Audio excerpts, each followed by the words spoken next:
Hey there, revolutionaries. I have some thrilling news to share with you. After months of planning, Write Your Reality is officially gearing up for its big Kickstarter launch. If you're ready to transform your author career through quantum manifestation, mindset mastery, and aligning with your highest potential, you're not going to want to miss this. The Write Your Reality pre launch page is live now, and I'll be announcing the official Kickstarter launch date very soon. This is your chance to join an exclusive community of authors who are ready to manifest their dream careers. And backers will receive access to exclusive rewards like meditations, masterclasses, and even lifetime access to certain courses and memberships that aren't available anywhere else. So head over to authorrevolution.org/Kickstarter to join the waitlist and be the first to know when this Kickstarter door opens. Let's make 2025 the year you step into the author career you've always dreamed of. Go sign up and let's do this thing together. Welcome to the Author Revolution podcast, where change is not just embraced, it's celebrated. I'm Carissa Andrews, international best-selling author, indie author coach, and your navigator through the ever-evolving landscape of authorship. Are you ready to harness the power of your mind and the latest innovations in technology for your writing journey? If you're passionate about manifesting your dreams and pioneering new writing frontiers, then you're in the perfect place. Here, we merge the mystical woo of writing with the exciting advancements of the modern world. We dive into the realms of mindset, manifestation, and the transformative magic that occurs when you believe in the impossible. We also venture into the world of futuristic technologies and strategies, preparing you for the next chapter in your author career. Every week, we explore new ways to revolutionize your writing and publishing experience.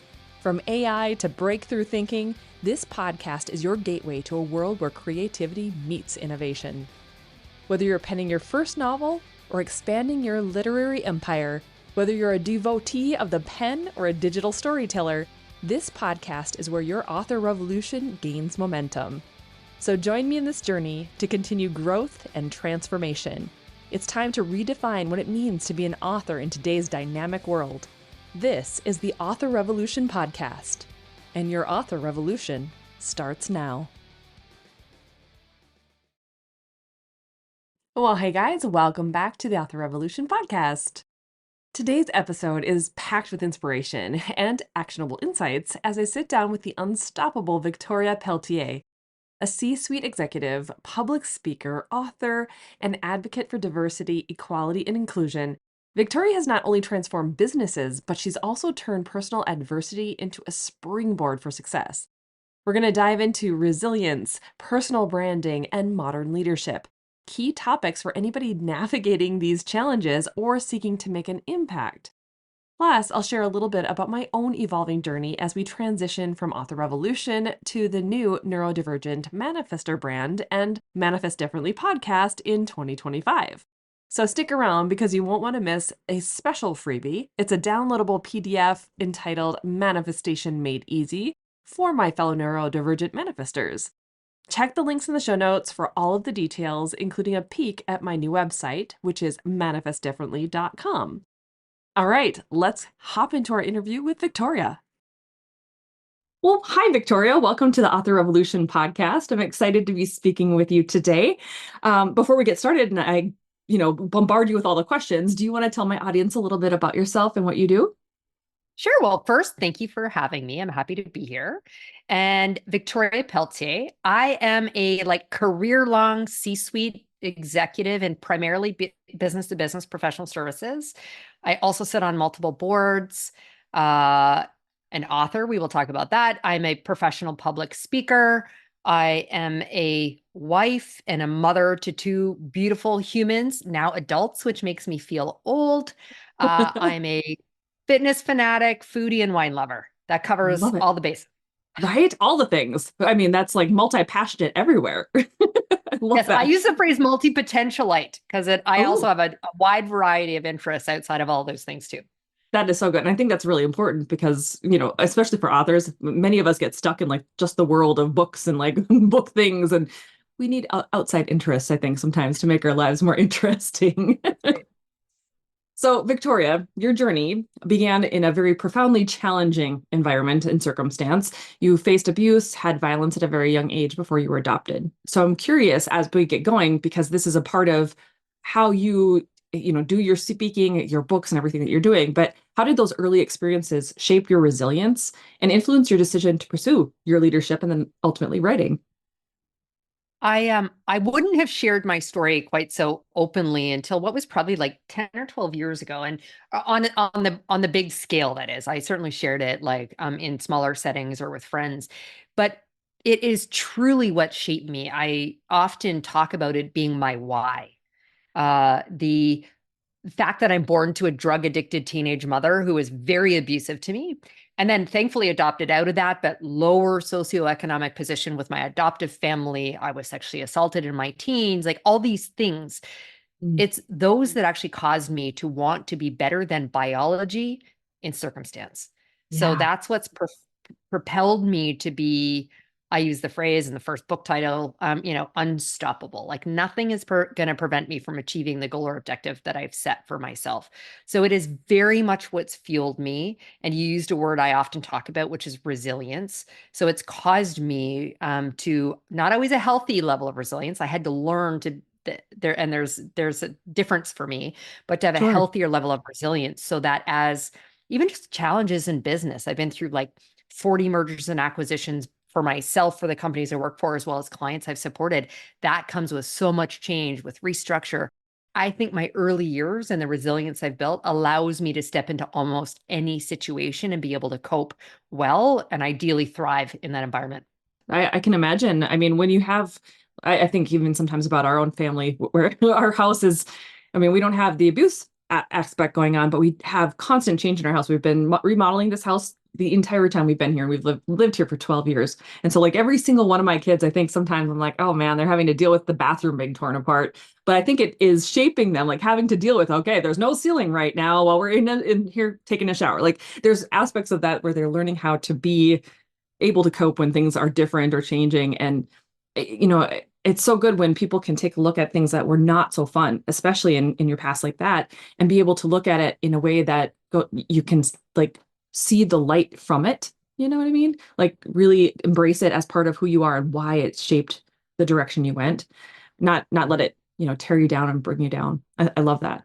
And so let's talk about Unstoppable because you share stories about overcoming adversity in that book. So could you tell us about a story from that book that particularly resonates with your own experiences and how it might inspire your readers?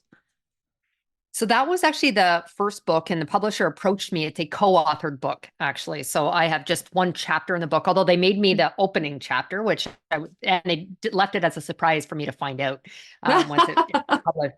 And that was one of the first time, pen to proverbial paper where I shared it in that broadly.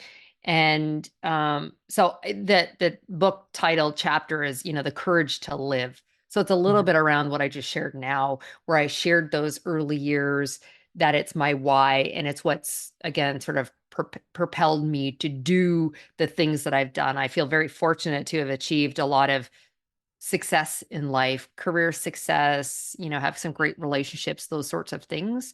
But it was truly the choice.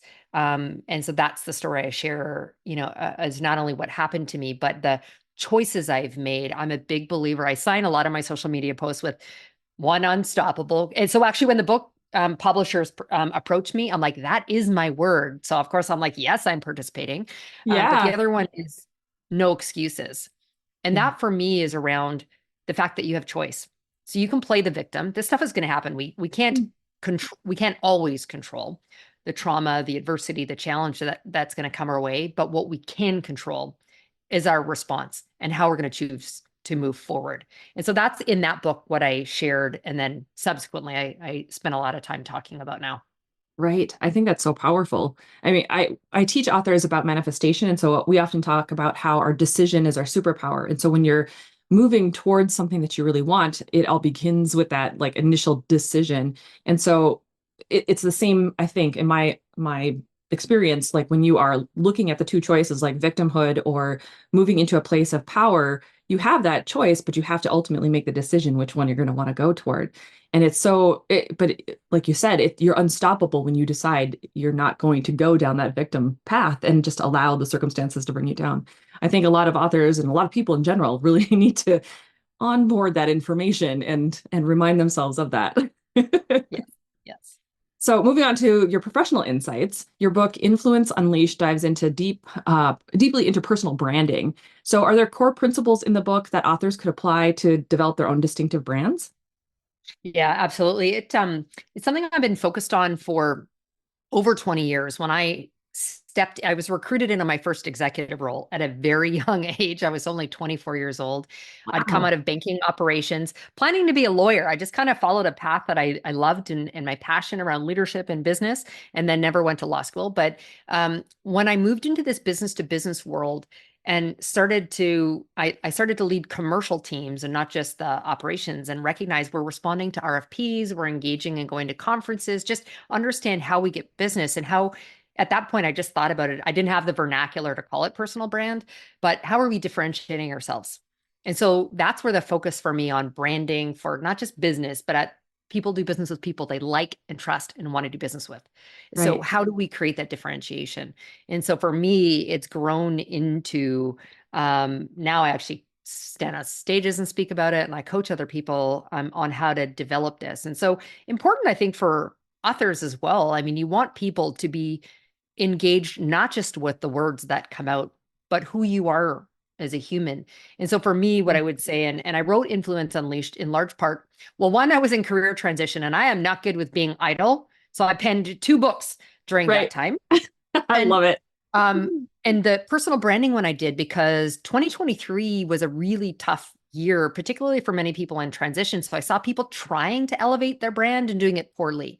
Mhm. And doing it poorly was because they focused on only one thing, and that is Okay. their subject matter expertise. And that's foundational. Don't get me wrong. You need to in building your brand. Like, what are you going to be known for? Here's my subject matter expertise, the field in which I work, the function in which I operate, the industry more broadly, whatever it is. So that's number one. But going back to people do business with humans and people they like and trust, the next part is the storytelling. And so actually, here's where the author should be really good at that.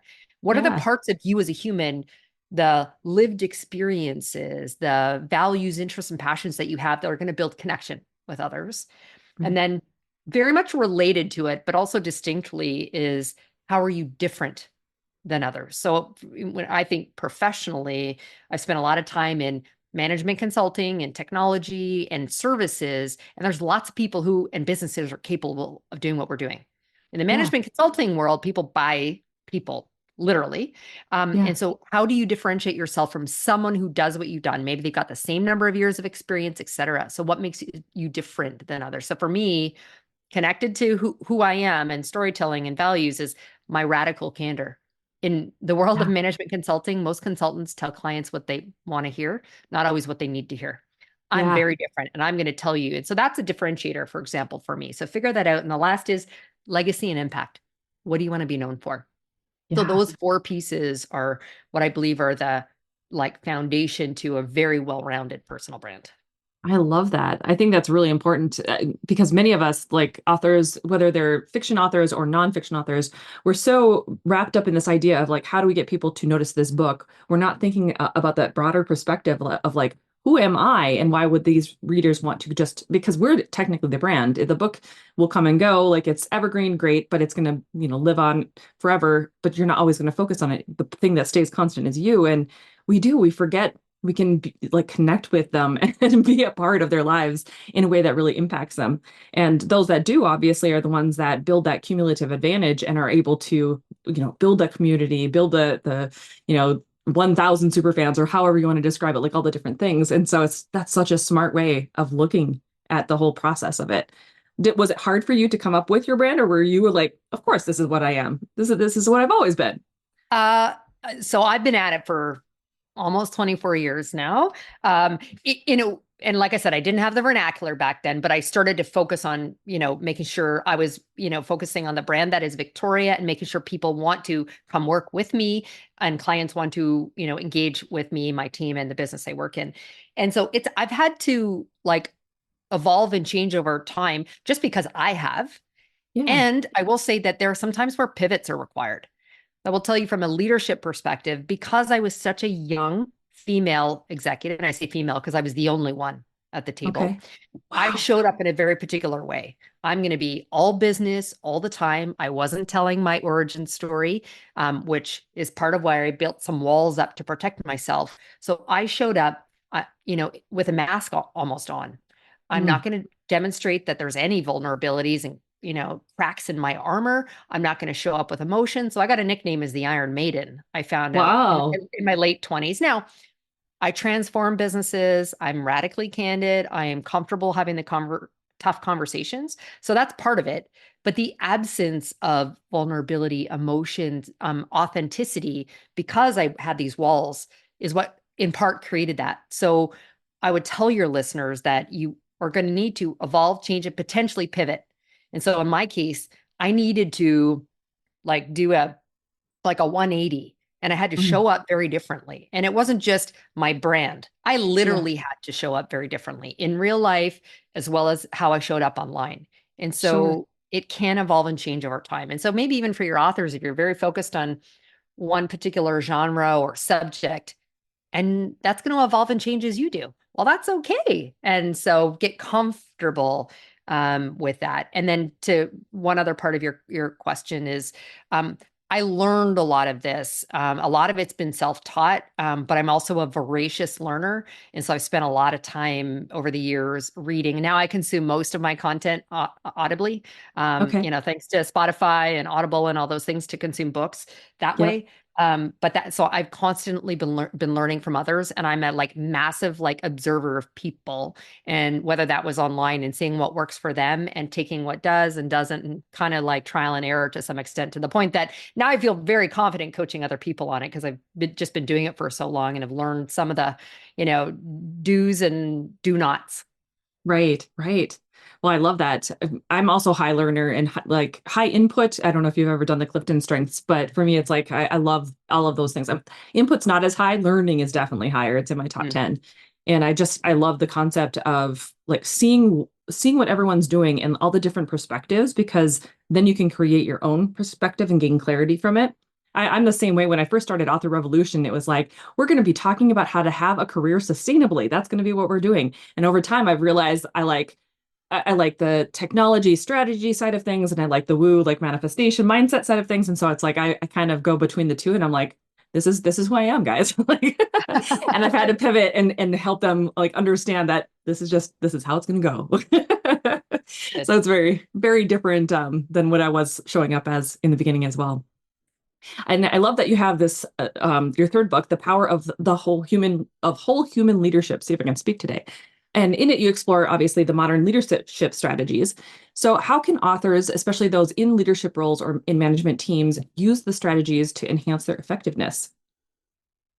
So this book, for me, it's actually one I leaned even more heavily into than the personal branding is very important. Mm. But what I've seen actually in the last almost 10 years, I've been leading human capital businesses. And so that is working with leaders, not just chief people officers, but also the leaders within organizations on workforce culture. And a lot of that's driven by leadership, recognizing that people don't quit companies, they quit leaders. Mm. And so it's a combination of the lessons I've learned as a leader and my failure as an Iron Maiden, and Right. how I need to evolve from that, to the strategies working these last many years with workforces on, I used to call it the future of work. The reality is the future's here. It's here. Right. And where we work, and post COVID, and now it's more of a hybrid environment, and the technology, how it adapts, how we work requires, and sort of generationally, and a focus on purpose, impact, et cetera, demands a very different kind of leader. And Yeah. so, for those who are in leadership, it means whole human leadership is my phrase, but it's in recognizing we show up as whole humans, and that to build that connection and trust with people, we do have to be authentic. And that doesn't mean being brutally honest all the time, but it certainly means transparency. Yeah. And it means being vulnerable. It means, if we're called for, being emotional at times to demonstrate that we are very much humans. We can't park, our weekend and the stuff that happened at the door when we, come into the office. But it's other elements as well in terms of how do we support our teams. There's one chapter where I reference the unseen employee, and that connects a little bit back to my passion around an advocacy around diversity, equity, and inclusion. But diversity there's so many facets of that, and things like lived experience. The fact that I was a abused child, I was in the welfare system before that, like that's just one facet of what I bring to the table. And so it's teaching leaders how to hear those stories and approach it and connect that with things like purpose. So consumers want to buy from and employees want to work for companies that align with purpose. And I think one of our jobs as leaders, particularly you think about entry-level employees, like I've got, 2 college-age kids, coming into the workforce, they're going to have a hard time translating what the company does to how they're contributing to that. That's my role as a leader. To help bridge that, and then also understand what's their desire in terms of career path and professional development. This newer generation views stability and job security as connectedness to developing them and their skills in the business, which is very different than like my parents' generation. Yeah, absolutely. I mean, I even think when I entered the workforce, it's still kind of that transitional period where the boomers like had control of everything, and you're kind of going, but there's not a whole lot of like connection here. And I think even with our generation, it's probably like we're in the middle of it where technology was changing. We had the shakeups with all the different like everything. It was like everything was just shifting. And now we are definitely seeing I look at my teenagers or the 20s. My husband has a 22-year-old right now, and it's like they all want to have something that just is so meaningful to them, and that they'll give their all as long as they know and like and trust that they're contributing to it. And if they start feeling that disconnect, they're like out. They have no problem whatsoever. Like tapped out, I'm good. Like, and they're gone. And you're just like, what just happened? They just like, I thought they loved the job yesterday. Now they're gone. And I think for authors too, we, especially the fiction authors, we start in this role of, a solopreneur, and eventually we want and need more help. And so having that concept of leadership help us in bringing on, we typically onboard like a personal assistant or someone along those lines first, and having that capability to explain to the personal assistant, this is why working for me is so important. This is where we're heading, giving them that connection instead of just here, do my newsletter swaps or something like that. It's like, it makes sense to me why it would be so important. Exactly. Right. Yeah. That's so good. I can't wait to read these all 3 of these books, but they're on my list very soon. I think it's just fascinating looking into leadership and how we can be better. And you don't even have to be a leader necessarily. It just helps you to see a broader perspective of how you can be as a human being to others too. Don't you think? Yeah, I agree. And actually, it's a really good point. And it's, one I'll often tell people, you are a leader, irrespective of title and hierarchy. And our voice is our power. And so I want everyone to recognize that. And you are a leader, and you can be the movement and drive change, again, regardless of title or the hierarchy within the organization. Don't get me wrong. It certainly helps to have those things. Right. But we are all leaders. And I want the aspiring leaders to, learn something so they don't have to make some of the mistakes potentially that like I made early on in my career. Right. Oh, that is so powerful. And I love that you've transitioned to also public speaking about all of these things. So speaking of that, what are some strategies that you use to engage your diverse audiences? Are there any strategies that authors can use to implement when they're promoting their own books or going to speaking events for themselves that you've incorporated into your speaking engagements? At some point, I think it's important for everyone to recognize you shouldn't attempt to be all things to all people. Right. And some of that actually even goes back to the branding pieces of it. So not everything that I stand for and the values and advocacy work that I do is going to resonate with others. Like far right people are not going to resonate with the fact that I'm going to talk about social justice and women's rights and equality and all of these kinds of things. And that's okay. And so, understand who your audience is. It's one of the most important things that I would state for authors and those who are, desire to be speakers in particular. And make sure that as you build your brand and you start to connect with that audience, they understand that, all the things that you can contribute and bring to the table. So I am able to leverage, and it's funny, I was just on, I belong to this women's executive network. And there was a call the other day on like, getting paid to be on the stage. And there was a whole topic of conversation around books and how does that contribute? And so the one thing I will say for the authors though, is it's actually a great selling technique for those who want to be able to speak. So for me, sometimes if I'm above their budget, I can say, well, would you consider, buying some books? I usually contribute some anyways as part of my speaking engagement and the fee that they give. But so for International Women's Day, that's actually like March is a month I'm usually quite busy. Yep. There was one, and it was they just didn't have the budget, but instead they bought 60 books to give out. So like it's a That's great. great. And it Yeah. usually hits a different cost center. And so there's just different strategies to think about as an author, to help you from a speaking perspective and vice versa. Certainly when I am speaking, almost inevitably afterwards, I see an uptick in books being purchased. Sure. Oh, and that makes total sense to me. Yeah, because now they know, like, and trust you as an individual. They've heard you speak. They know you're intelligent. Like, they're not like, do I like her? Like, yeah, it makes total sense to me. Yeah. Oh gosh. Like when you first started speaking though, were you like, heck yes, let's do this? Or was it like nerve-wracking? Because I know so many authors are introverts and they're like, oh gosh. Well, so that's actually, I think, a good question just around the introvert thing. So first of all, I think there's a lot of people who think that you have to be a public speaker or an extrovert to be successful at building a brand. So I tell a lot of people that you can be really successful as an introvert and hide behind what I refer to as electronic courage. Sit behind the keyboard. It's a heck of a lot easier to do it and build a brand that way than it is, as my younger one would say, IRL, in real life, and do that on stages. So for me personally, now I was an actor when I was young, so I always had confidence standing on stage. There is a very big difference when you're not playing a character and all of a sudden it's Victoria. It's here. It's my word. It's my, subject matter expertise or opinion I might be sharing with you. So that was different. So there was a period where that made me more nervous to not be portraying a character and just being me on stages.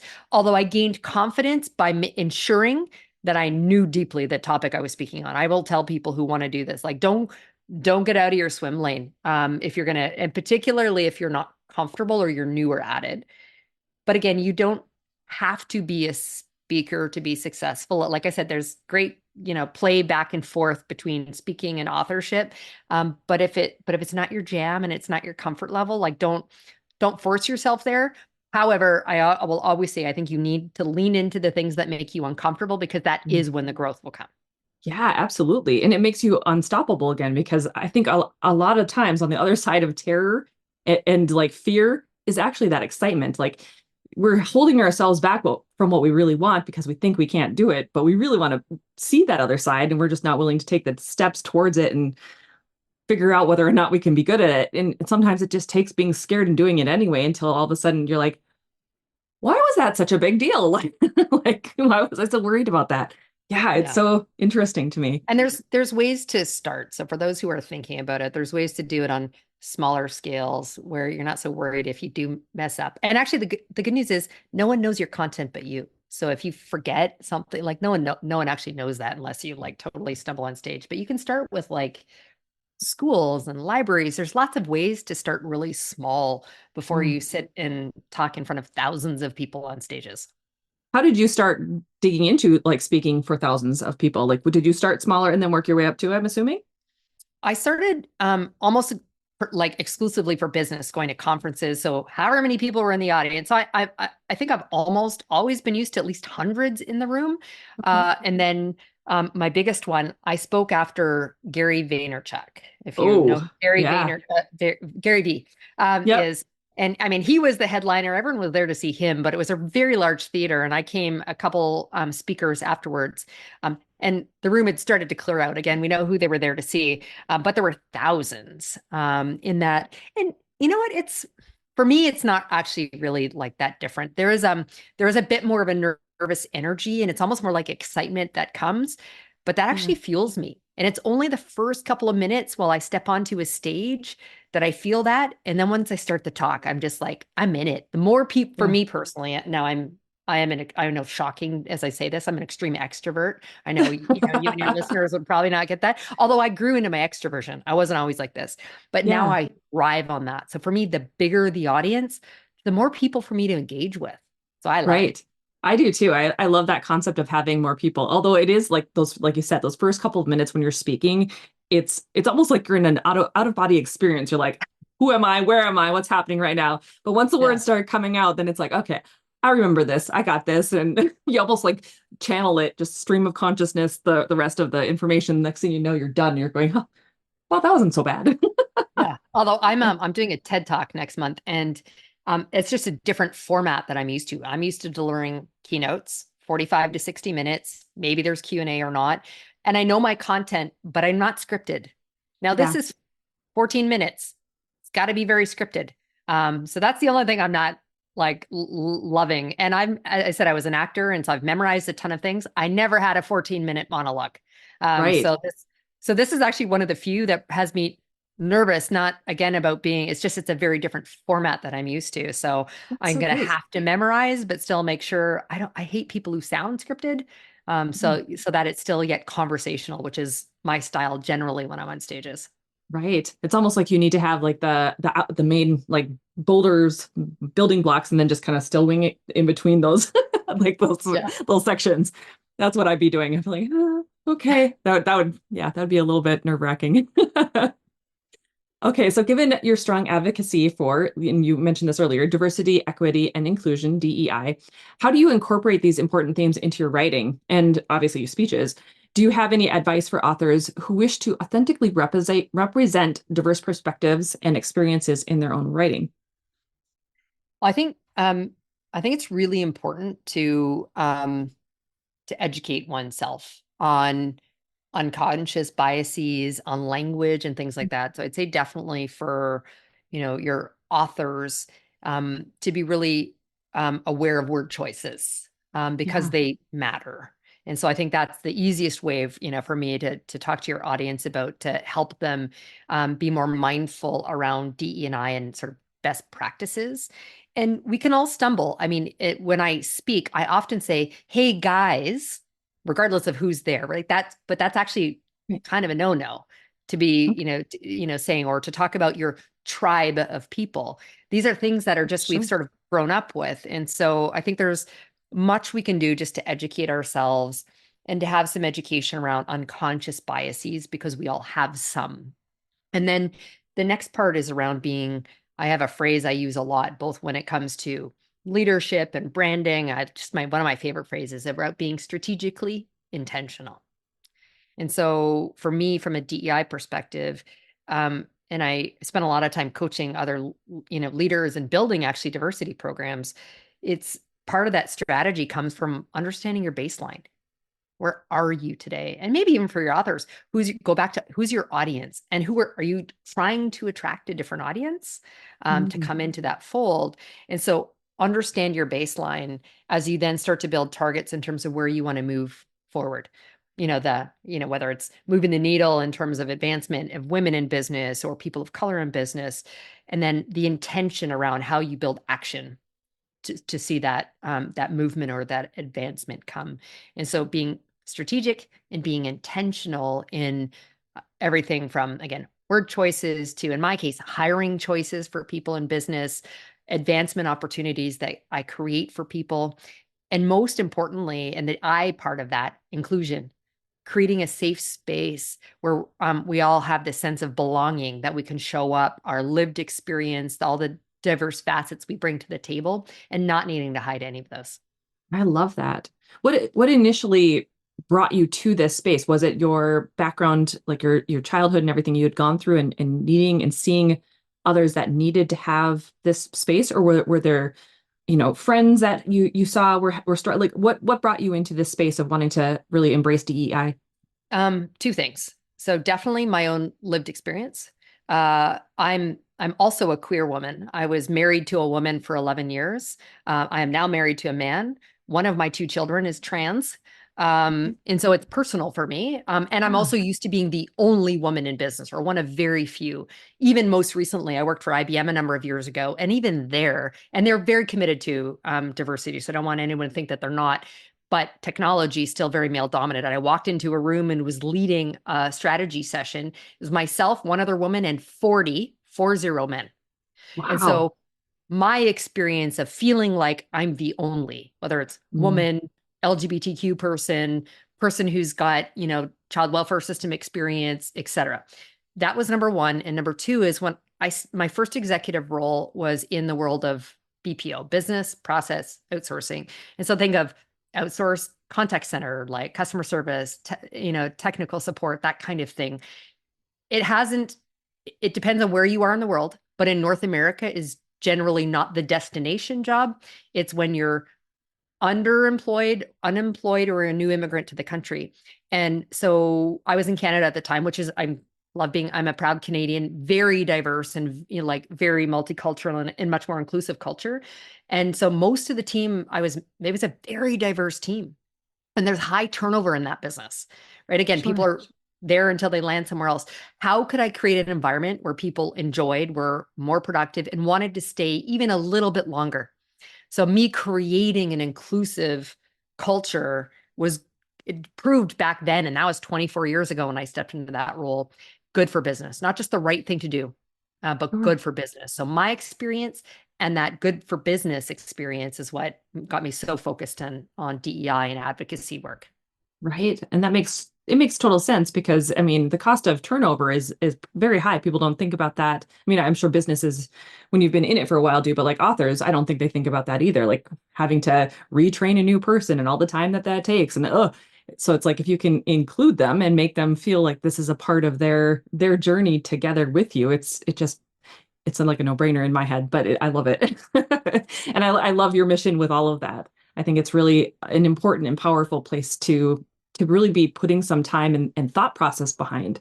Do you have any starting points for like authors who do want to, like what you just talked about with the language aspect of it? Like if they wanted to learn how to be more inclusive with their language, are there any starting points where you would point them toward? There's tons of great content out there. One of the greats, and she recently wrote a book, like within the last year or two, is Lily Zhang.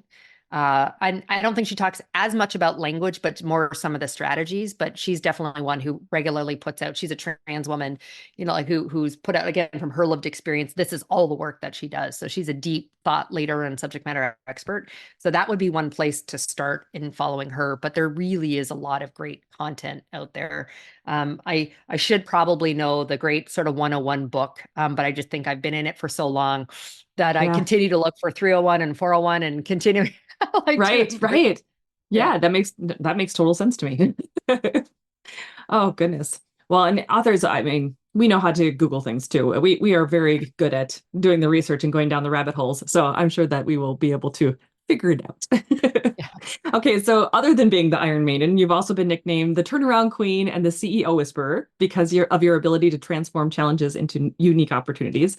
So how has that skill like influenced your writing process? And is there anything that authors can learn from that? I mean, I'm sure that they can, but you know what I mean? Yeah. So the nicknames come as a result of Turnaround Queen in particular. I've been through so much transformation and change, and I like challenge. Like I'm so far from being the status quo girl. I'll break stuff just to put it back together again. And so I'm often given distressed businesses to help turn around and do it time and time again. And so that's where that comes from. And that, you know, I think the transformational experience comes from, again, resilience. I don't think I'd sign myself up for that if I wasn't comfortable with change and putting myself in uncomfortable situations. But one of the things that's also made me successful through these, and I mentioned all the mergers and acquisitions, is a big part of it is effective change management. And the success of that often comes down to communication and storytelling. And so for me as a leader, it means translating the why we're making these business decisions down to the with them, the what's in it for me. for that individual. So I think for authors, they are, uniquely positioned to leverage that skill to help with like transformation and change. CEO Whisperer is a newer one that I was given just in the last couple of years. And it's because, one, I've been a C-suite executive. And so there's respect that comes with other C-suite executives and CEOs specifically. But it's also going back to communication and my unique style of being radically candid, and the fact that I tell leaders what I believe they need to hear versus what they want to hear and challenge them deeply. Not everyone loves that. But for those who choose to listen to that, it can very much help them move forward. Yeah. And I think that's good language to be using. Like, not everyone, it's the same with authors, right? When we're writing stories, not everyone's going to choose to get all the messages we're writing into these worlds or into our nonfiction works. But the ones that really do, that resonate and take it to heart, those are the ones that are going to transform and just really light up the world with new ideas and new placements. I think that's so cool. I love when people can do that, and when I love the concept of radical candor as well. I have the book as well. So it's like, to me, I'm like, every time you say it, I'm like, oh, I see that cover in my head. Such a good book. But I totally agree. I think it's just so important to be willing to speak your truth. And it really doesn't matter, the ones who don't get it, it doesn't really matter, right? It's the ones that do that you're really trying to reach anyway. So it's so good. And I think doing it obviously for the leadership in specific is, I mean, it's kind of ballsy too when you think about it, because those people like can be intimidating if you're not, in that same space. And so I think that's great. And it's a good lesson for everyone to be taking on board.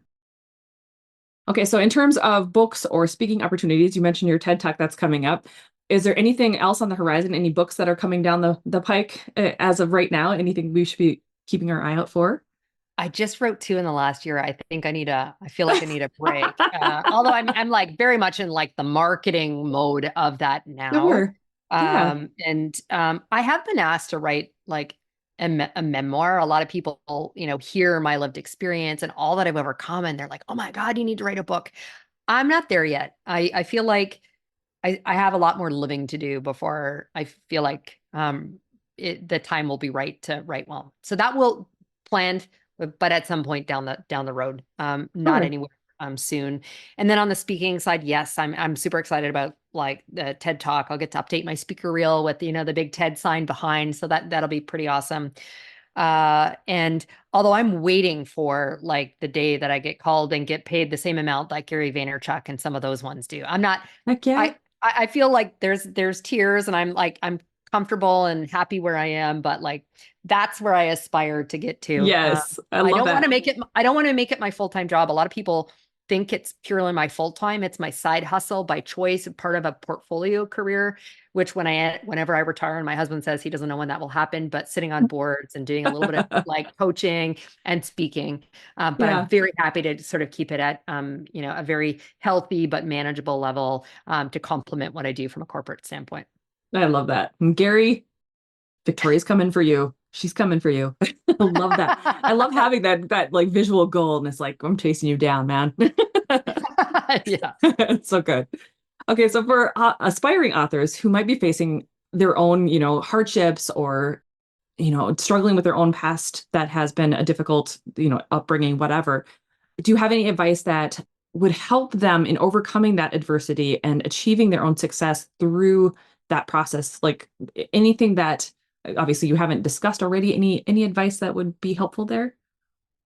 Um, So we talked earlier about the word resilience. For me, and actually, this is my upcoming TED Talk. The theme actually for the TED event is resilience. I'm like, oh, perfect. So But I'm good. talking about healthy resilience, and I had to learn to develop that. Although I think innately some people are more resilient than others, I do think you can learn resilience like a Sure. muscle that can be built. But my early days of building walls around me to protect myself, and maybe extracting myself quickly before I got hurt. That's not healthy. Living, Yeah. with a survival goal alone is not it. And so what I tell the authors is, I think you need to work through a multi-stage approach. And so for me, first and foremost, and this goes back to being unstoppable, I am clear on what my goal, my vision, or the objective is, whatever, whether that's a health goal, a career goal, financial goal, relationships, whatever. Be clear on what that goal or objective is for yourself. And the next one, and this is where is a hard one, self-awareness and self-reflection. When you have and sometimes it's a visceral like emotion or reaction to something, reflecting on why. Where does that come from? And then again, I'll use my phrase, strategic intentionality. Then you need to start to model. It could be the thoughts, the actions, the language and behavior that move you to that goal or objective. And then the next one is having a great community around you. Not only people who are going to support you and like promote and love you, but you still need people who are going to challenge you. Maybe they're going to identify some blind spots for you. And the last sort of in this, circle for me is giving yourself permission to fail. Like we're all, perfect in our imperfections and we are going to fail. And if so, that's fine. Give yourself some time to grieve, but then go back to step number 1, which is being clear and going back to your goal or objective. And so just working through those are the stages of healthy resilience that I would tell your authors if they're working through things to go through that journey. I love that. And in so many ways, it ties or at least dovetails really nicely with what I teach through manifestation. I usually give 3 steps for manifesting something, whatever it might be, because many people think manifestation is just, thinking it's yours. But it's like step 1 is really get clear, decide what you want. That's step 1. Step 2 is be open to like allowing it to come in. So basically receiving receptivity, trusting it's yours and just leaving it open to like the universe, whatever. Step 3 is then taking the inspired action that gets you to the next thing that you want. That's based on your initial decision. And so that like it's so similar. Other than the community and the other aspect, it's like, yes, this is so good because it doesn't matter what you're trying to change or what you're trying to be or how you want to show up. You still have to have that like initial decision choice and then move intentionally toward it. It's so good. That's so good. Okay, Victoria, where can my audience go to find out more about you, learn about the TED Talk when that goes live? Like where should they go to get the books, all the things? Well, the one-stop shop is my website, which is victoria-pelletier.com. And then they can choose to link out to whatever other platforms they want to connect with me there. Or you said the authors are all very good at Googling. Yep. You can Google me. I will come up. There's only one other Victoria Pelletier that will come up, and she's a counselor from like Portland, Oregon. But most of it's all me. But website is generally the best place, one stop. Perfect. And obviously when the TED Talk goes live, that'll be everywhere on social media. So heck yes, we'll go check that out too. Well, Victoria, thank you so much for sharing your story and for being here. I mean, we discussed so many different things, and I'd love to bring you back again to like niche down a topic, but I wanted my audience to get a good idea of who you are and all of the amazing things that you do. Because when I was looking through everything that you did, it was like I couldn't pick one specific thing because there were so many good points to talk about. So thank you for being here and sharing all that you do. Thanks for having me. It was a pleasure.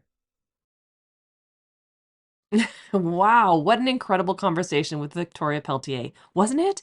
Her journey of resilience and intentionality is a powerful reminder of the transformative potential we all carry within us. I think an awful lot, especially this past week, about what that means as we take a look at all the upheaval and the things that are going on in the world right now. Like if you've been paying attention on TikTok, if you've been watching the way news is, the 4 a.m. club, like all the things that are going on right now in the world, we have so much potential for change, for equality, for class resilience to see how things go. And from shaping your own personal brand as an author, right, to leading with authenticity, there's so many other ways that authors can have takeaways that we can apply to our author journey and beyond, all coming from and stemming from this conversation with Victoria. So if you've been inspired, make sure to check out Victoria's books and follow her amazing TED Talk, which by the way has gone live, and you'll find all of the links in the show notes. If you'd like to be able to find that, head over to authorrevolution.org/265. All right, guys, before we go, I want to remind you that Author Revolution is evolving. So starting in 2025, my focus will be to shift to the Manifest Differently podcast and the Neurodivergent brand. So you can visit manifestdifferently.com to learn more, to grab your free 18-page guide called Manifestation Made Easy. It's designed for neurodivergent manifestors like you and me who are struggling with or looking to balance their energies over the Christmas holidays. And believe you me, it can be a challenge, right?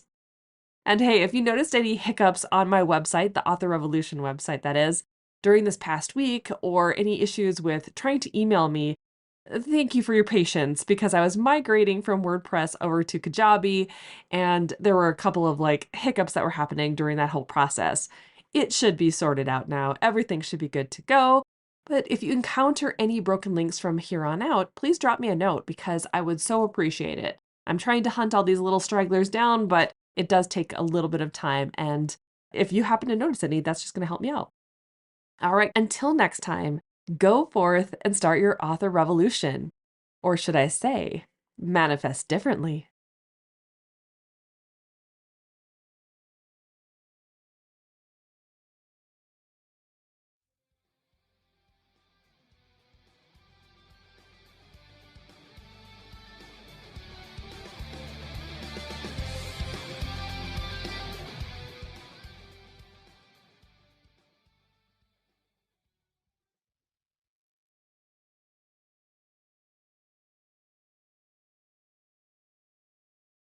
Hey there, revolutionary.